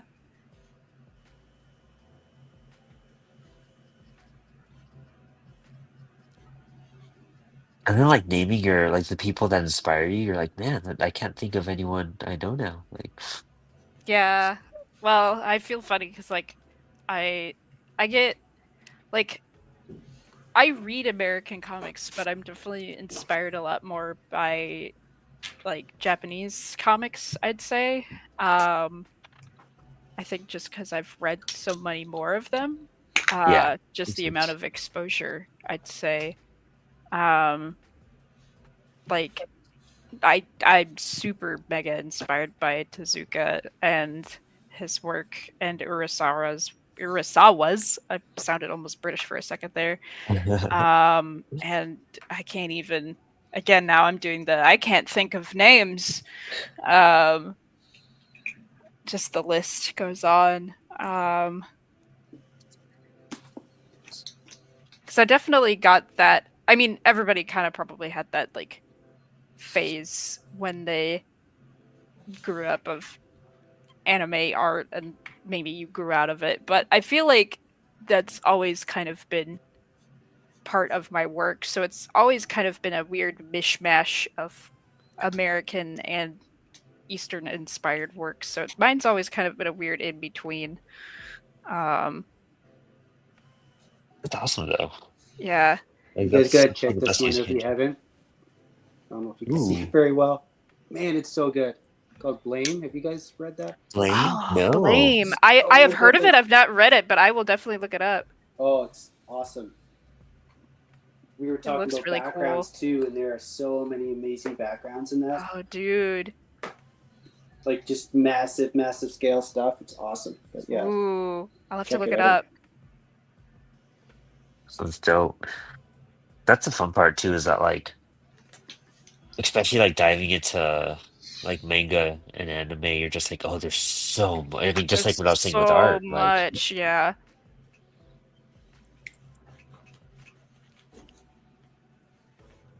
whereas like Western stuff, like you have to kind of like, I don't know, almost have to like dig to find some like really understand Sometimes. what the indie stuff is. Yeah, you know? Yeah.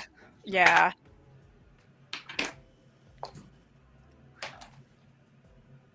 Like I remember going down the rabbit hole because I was talking about Dune, and I remember to somebody, and I remember going down the rabbit hole of oh my god, the one French artist, French, Mobius. Mobius.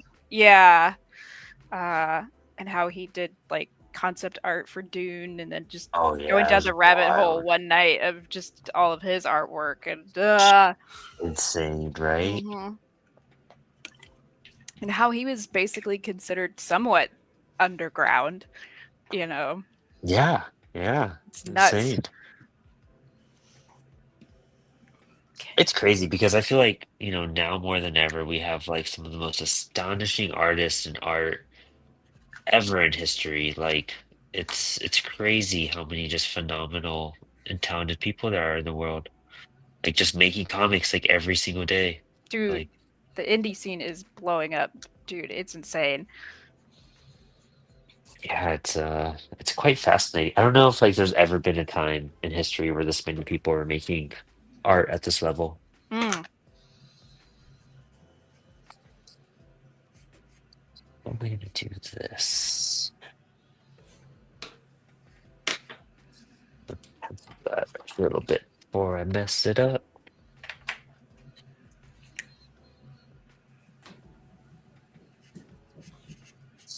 I'm gonna give her some ribs.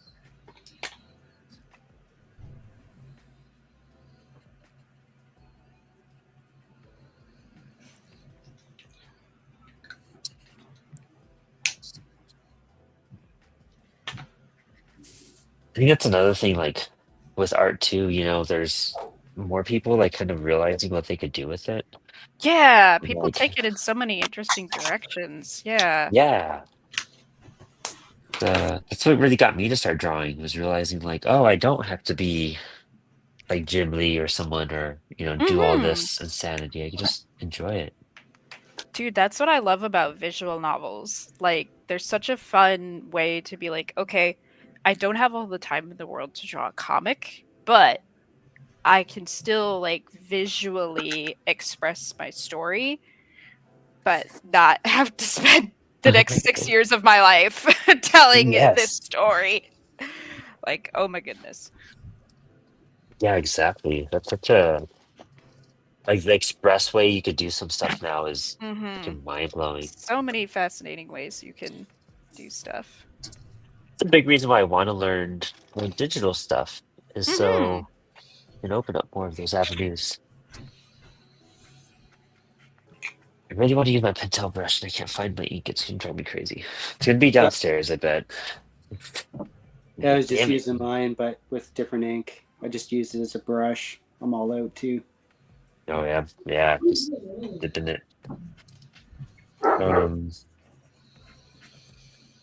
That's a favorite on this.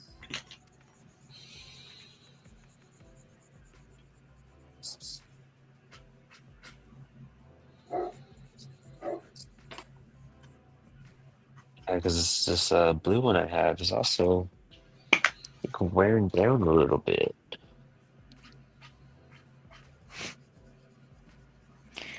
What you about over there? There we go.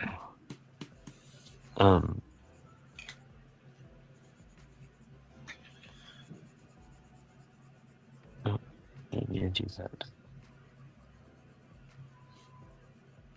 Yeah, we're getting to like the last 10 minutes now too. Oh, good thing I'm getting to my colors. I slowed down like crazy too. I decided not to have coffee tonight. I was like debating it before the show. And I was like, will I regret it? And then now I'm like towards the end, I'm like, I should have All regrets. get that energy going. Regret. It's the thing about Thursdays, man. It's such like a long Yeah, it's not like, quite day. Friday, but I'm already exhausted from the week, and then I'm like, oh, I'm so hyped to draw tonight, and then I get to drawing, and I'm like, I'm so tired right now. Why did I choose Thursday nights for this? Why did I choose Thursday? I feel like Thursdays are better than Fridays for people, though. Like, I figure. Yeah. Well, it's nice for this like chill, you know. It's a very low key, you Yeah. know, just hanging, drawing, low stress. Yeah, it's the way I thought it'd be best for everyone. Like, if we're just gonna hang and, Yeah. relax, we're all doing it, do it together. And then we all face Friday and get through that. Yeah. Where's my other color? I think I used this. Oh, it's so funny how my camera is making this look so peachy and nice, but in real life, this is actually a very orange marker. Oh, wow. What kind of markers are you using? So these are Charisma color markers. They're pretty Cool. simple. The one earlier, I was just straight up using a Crayola marker. Like, dude, if I just find a color I like, I just nab it. Nice. I'm very low key. I'm very low key with like what kind of art supplies I use when I'm traditional. Because a lot of the time, like I'm just sketching or just getting ideas out. So.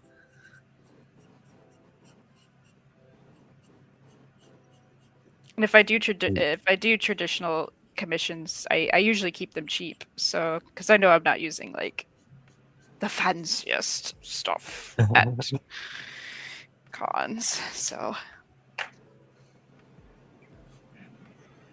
Yeah, that's also like con drawing is a whole nother thing too. I was trying to do like quick sketches. Yeah. And I was just so busy too. I was like, oh, I can't focus on this drawing. Like, yeah. If it's like a slow day, like on a Sunday, I can whip out a couple. Yeah. Just because I'm pretty good at drawing quickly. But yeah, when it's hectic, oh no, man, no way, man. That was definitely something art school really helped me like refine is being a storyboard major. I learned how to draw really fast and just get it out. Dude, that's so cool. I totally thought that you did that. How was that like routine for you? Like the challenge of trying to like pump out art like that? I mean, part of it was really like nice because it did make you be like not precious. It trained you. Like you could not be precious about your art. You had to just go. But like part of me, it also like reinforced kind of another bad habit of me being like already kind of a sketchy, messy person. It definitely made me more sketchy and messy because I'm already drawing very fast and very quickly. So like it double-edged sword, right? Like it made those your stronger things stronger. Oh my god, camera. And weaker things weaker. So I don't know, it definitely made me realize like what I like about drawing, like the quick and the fast and the gesture and the all that kind of stuff, which why I like comics and stuff, storyboard and all that stuff. I am definitely not good at the like really detailed and very refined. Like I can't do what Max does. Max, you're so amazing. I cannot do that. I cannot. Where'd you go to school at? It was the Academy of Art University in San Francisco. Okay. Yeah. I'm originally from California, but I'm from Southern California. So SoCal, yeah. I didn't know if I knew the school that you went to. Yeah, it was technically there was an animation major, but I focused on storyboarding. Right. Yeah. I did some storyboarding in school too. Yeah.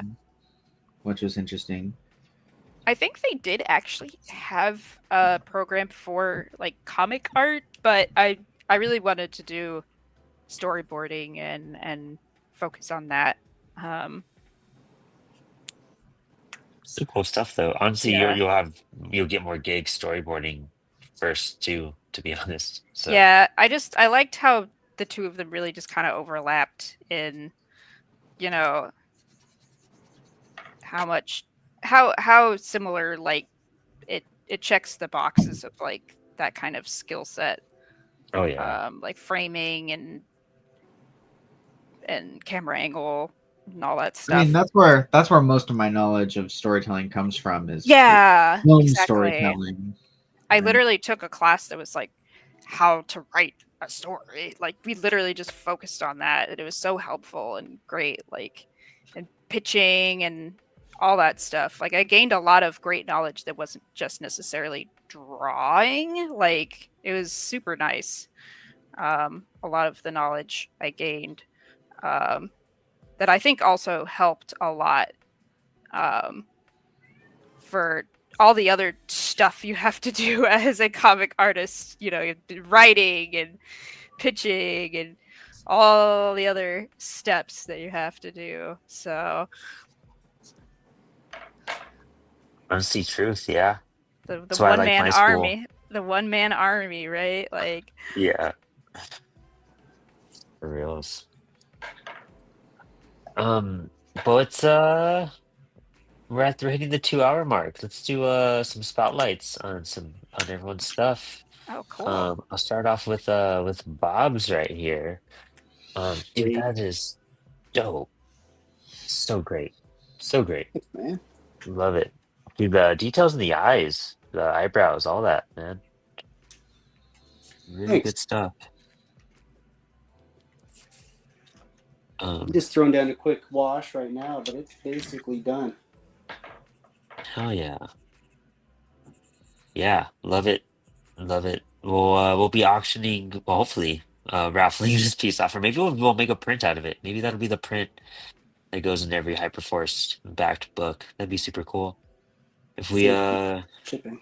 Yeah. get like, 50, 60 backers, maybe we'll toss that in Yeah, to be that'd able be to cover it. sick. Yeah. Love the idea. Yeah.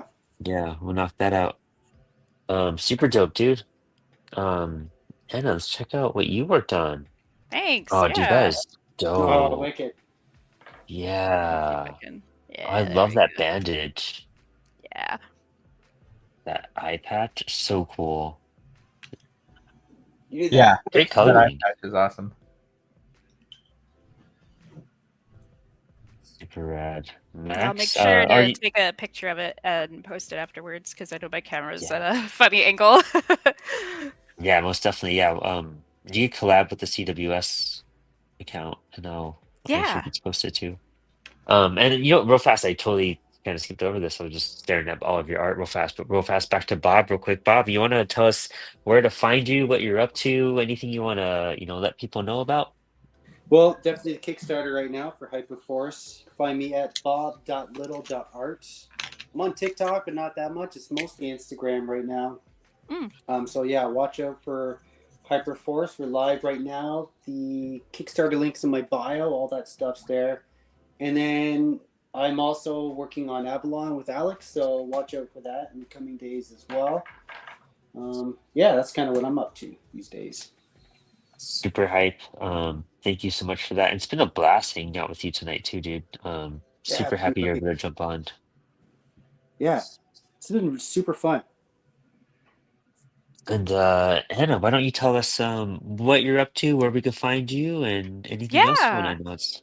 Of course. Yeah. So, like I said, we're working on our next books. So you can keep up to date with us on our Instagram and our Blue Sky, and also just on our website, which is mahdmediastudio.card.co.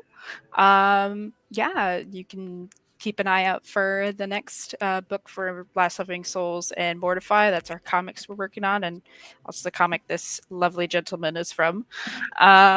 And our other works. So yeah, you can just keep an eye out on our socials and our website. Stick, and then and the social and website is in the link or in the description below, along with a link to Hyperforce. So everyone can come check that out. Awesome, Anna. This has been awesome hanging out with you and drawing. I'm so happy that we got you on. Definitely, you definitely have always invited back, of course. Excellent. Really, really Awesome. hyped. Yeah. And I will I'll try and extend the invitation to Dee if she's Yes. ever free as well. Yeah. Get some more of our Mad Media members in for some variety. That'd be super cool. Yeah, we would love that. Especially if you guys have releases or anything going on, by all means, feel Yeah, free to share. Yeah. absolutely. Totally. And Bob, you know you're always invited on, so Thanks, man. I should have always. mentioned too, like the coloring and stuff we've done together as well. And go check out Apollo website. Yeah. Color Mm-hmm. broadcast and campfire. I wish I had books in front of me. I should have. I've been saying I'm gonna do inventory since I got back from IC3, and my girlfriend's getting annoyed that the comics are downstairs. So I need to knock that out so I could promote stuff on camera again and bring them upstairs. Yeah. But yeah, check out, Bob did the coloring for the broadcast dialogues. We have it up on the Apollo City Comics website, ApolloCityComics.com. You can check out that, Campfire Chronicles. And he's going to have a lot more work coming this way between Avalon and broadcast and just everything, Hyperforce, just everything else we're doing. So it's super exciting to have Bob on so many projects. So really hyped for that. Thanks, dude. Max, why don't you tell us what's going on? Where to find you and anything else you want to say? Yeah, Family Man is ending soon, so you can check that out through my Instagram at Art of MF. So go check that out before it ends. And yeah, just tune into Spilled Ink every week. Yeah, absolutely. Ton of fun doing this all the time, and happy to be here. Oh yeah. Yeah, that's killer, dude. That detail and that creepy collarbone, like it was just terrifying. Yeah, the like barnacles. Yeah. Yeah. Oh man, that's so cool. So sick. Thank Well, you. cool. And this is what I knocked out so far. The gun just took me a while to figure out, man. Like, Yeah, it's a tough It's- angle. Yeah. it's a weird one. I wanted to make it Yeah, all it turned out huge and cool. everything. Turned out really So- cool, man. That gun I looks wanted an extender leg, but I ran out of paper, so I was like, I'll just bend it in. So awesome. Hey, you got it all inked though. You did it. yeah, just gonna add Yeah. some detail and do the top, and just gonna add some rendering to it. To be fun. I'll probably do that right now too. But of course, I drew this on the CWS Blue Line paper, which is actually going. We're gonna have some cool sales coming up starting April. So keep your eye out. If you're not subscribed to our newsletter, get subscribed. You can check out all of the promos before anyone else. But we have it 24 sheets for 24 bucks. So check out our Blue Line paper. We have a lot of cool things coming out from CWS. We'll be bringing Inspired Ink back April 7th, where I'll be here on YouTube live entering Sam Cusick, the head of comics at Kickstarter. So if you guys have any Ooh. questions for Sam or Kickstarter or crowdfunding, bring him to the live show. It'll be a fun time. Super Sounds excited to talk to cool. Sam. He's such a great guy. And yeah, I'm hyped. So we'll have that and a few other things. And of course, check out Apollo City Comics at apolloCityComics.com or on Instagram. And thank you all for the great night. It's been wonderful. Yeah, thank you so much. Thanks. And